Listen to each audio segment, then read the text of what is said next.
The 4th of July is officially here. Tonight, skies all around the Queen City are going to be lit up by thousands of fireworks. That's right, but the law here in North Carolina, it's very different from our neighbors in South Carolina. Some so severe that they could land you a large fine or even some jail time. We brought in not only our chief legal expert, Khalif Rhodes, our firework expert, Khalif Rhodes, Absolutely. to talk about what you can and can't do in North Carolina when it comes to celebrating the 4th. This is crazy to me. I mean, why is it?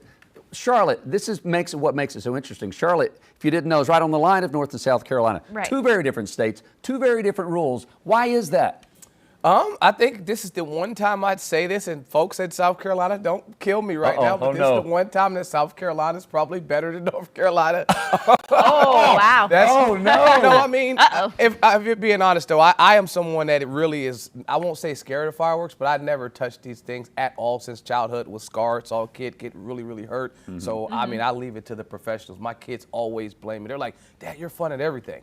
But with fireworks, I'm like nothing but sparklers. I'm extremely compliant with what North Carolina requires, which is sparklers are great, you know, caps, smoke devices, snappers, things that do not go off the ground. But if we're talking about things going off the ground, North Carolina, it's illegal. So then you see, well, how come my neighbors, you know, popping them off at last night, the night before, 4th of July started on Wednesday. It seemed like for a lot of folks here in North Carolina, which is confusing. But it's compliance first, and then enforcement probably second. And then no one wants to be the no fun police. Like literally, I'm coming to your house to tell you that you can't, you know, blow off of these flying devices that you probably shouldn't have been able to purchase right over the border at Rock Hill. I mean, those are the types of things that we have laws in place for this. And I wouldn't say these are victimless, because I mean, I've saw folks get harmed with these things. And I think that's why we have the laws in place, because you don't want people that aren't properly trained, you know, kids to run around with these things that actually can harm, hurt, maim, you know, disfigure people.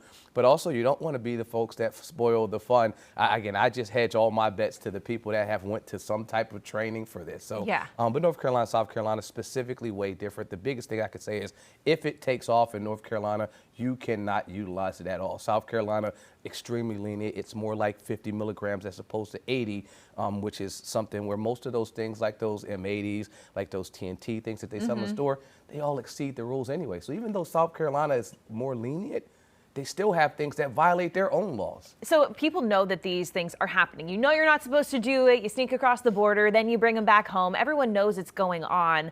But so there are fines associated with this, and even jail time as it's written in the law. But have we ever actually sent anyone to jail specifically for fireworks? Because I did a Google search. I'm trying to find this out.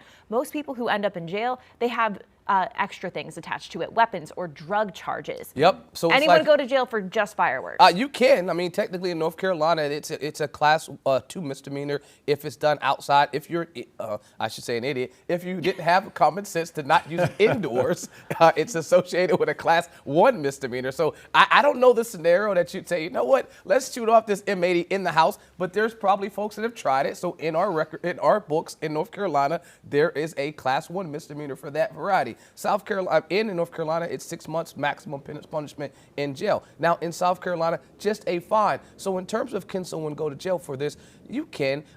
Alone, you can. I tried to find the same things. I only seen situations where reports were talking about people arrested with drugs or some type of violation, and then they were like, oh, in addition, they have these fireworks there that they weren't supposed to have. I mean, but I don't think anyone has the time to be able to go out there and do there are real legitimate things that are happening in our communities and folks that are trying to keep us safe. And when you think about that type of encounter, if we truly try to make it serious for a second here, those officers, every time they stop someone, they're putting their life on the line, right? Every encounter, every time I pull a person over, every time I knock on the door. I mean, if I'm doing the risk management, is it really worth me risking my life to stop and knock on your door to tell you that, hey, man, you know you're not supposed to own those fireworks?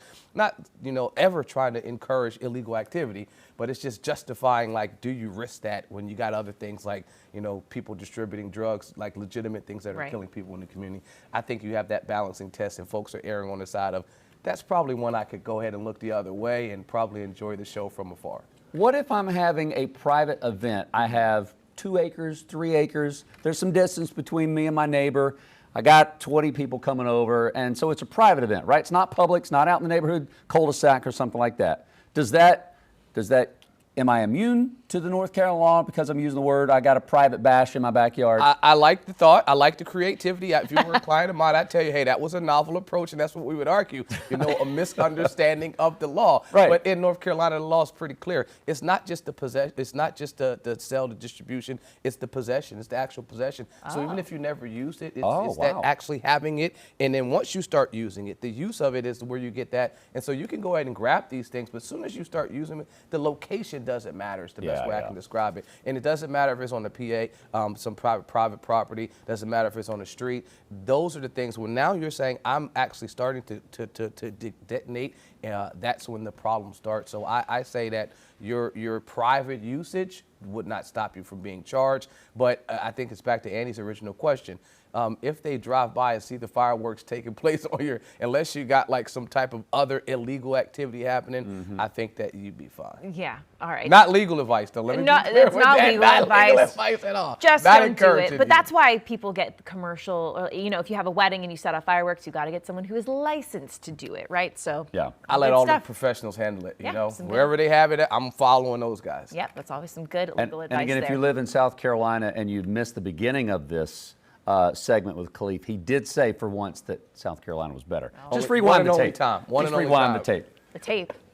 There's people out there. Now we dated that do it. that. All right. Queen City News Plus. Just search Queen City News on your smart TV's app store.